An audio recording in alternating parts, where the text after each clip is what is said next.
In today's video, if you're a fan of motorcycle racing between interplanar magical creatures, Aetherdrift is going to be a set that excites you. Now, it doesn't come out until February 14th of next year, but it will be the first core set after Foundations, and we got some early previews, so let's take a look at it.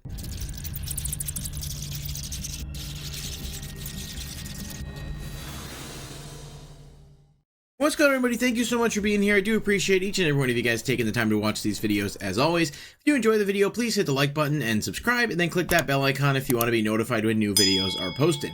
Now, there are a lot of Foundation spoilers going on, as well as Jumpstart. We've been covering that stuff pretty regularly with another Foundations video on the way, but during the, I think it was releases over the past weekend, they did give some very early previews of Aetherdrift, which is the first set of 2025.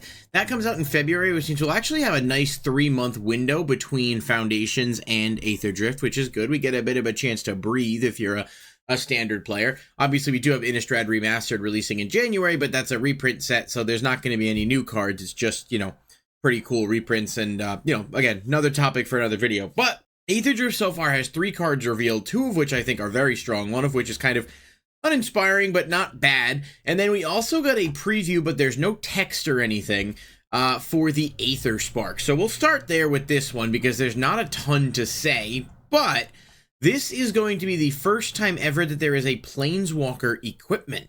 We can see based on the picture that it's actually going to be serialized as well, which is certainly interesting.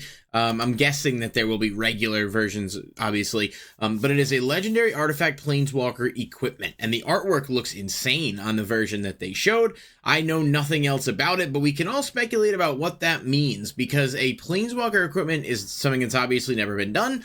I'm guessing it will have a cost to equip to something, and then you can add counters to do perhaps different things with however many loyalty counters are on it. I love when there's new concepts that come out that are actually going to be really interesting to kind of speculate about. Obviously, we'll have to see if this is just like a one-time thing or if there's going to be other Planeswalker equipments, you know, in future products. Getting ahead of ourselves a little bit there, but the story of Aetherdrift, of course, is that all of these different, you know, heroes and villains are coming together in a race to compete in a race to get the Aether Spark, which I guess in theory will allow them to, you know, travel more easily between planes, dimensions. I'm not 100% caught up on the lore, but that's the gist I've gotten from people's explanations. So basically just note that there is a new card type coming, a first-time card type, which is an Equipment Planeswalker, and it looks awesome, and I'm very excited to see what that's going to actually look like when the time comes. But you guys are probably also here to talk about the new cards, which, you know, totally get it. Starting off, we've got Earth Rumbler. This is a 4 and a green artifact vehicle with Vigilance and Trample. You can exile an artifact or creature card from your graveyard to make this vehicle an artifact creature until end of turn. It also has Crew 3, like a normal vehicle does, so you can tap creatures whose total power are 3 or more to make it an artifact creature. What I do like about this, of course, is that being able to exile something from grave to turn it on and have it become a vehicle is certainly nice and a lot less restrictive than Crew, especially if you have stuff in the graveyard already.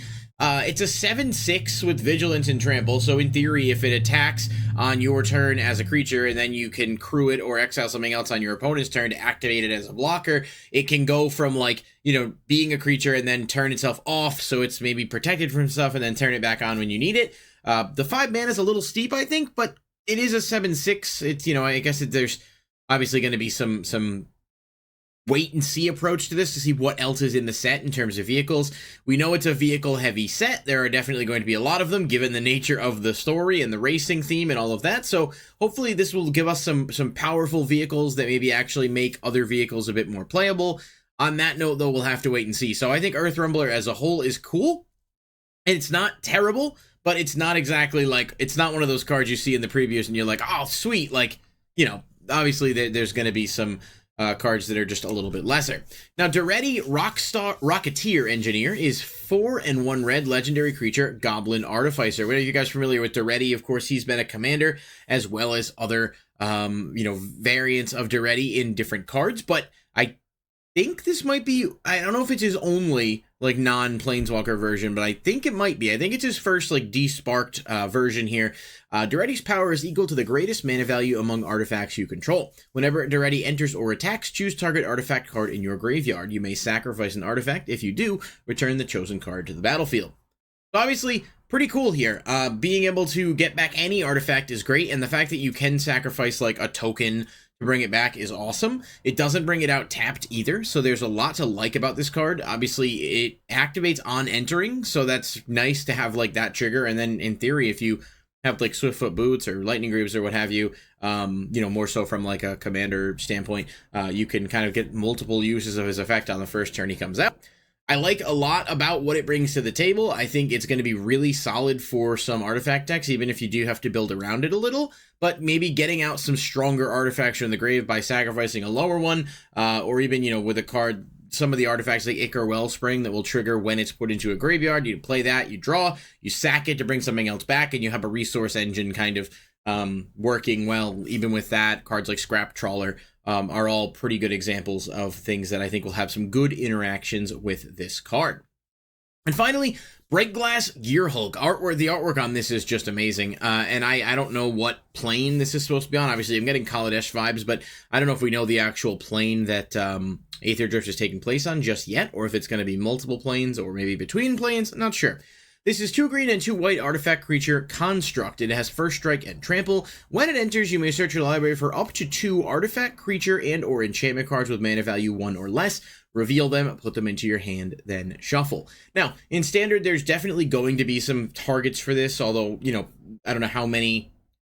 I think let me rephrase that a little bit. There are going to be some targets for this that are really good. There are obviously a lot of low-cost creatures and even enchantments like 1-drop enchantment removals or 0-drop enchantment removals that, you know, you can get, and this doesn't cost a ton to bring out. So getting 2 searches, and they can be any combination of things, is really good. But I mean, I'm also thinking about Commander here, thinking about how this can search Soul Ring and Mana Vault, for example, or it can search Soul Ring and Esper Sentinel, or I mean, there's a billion different cards. Because it's not a total mana value 1, it's just 2 cards, each of them has to have 1 or less.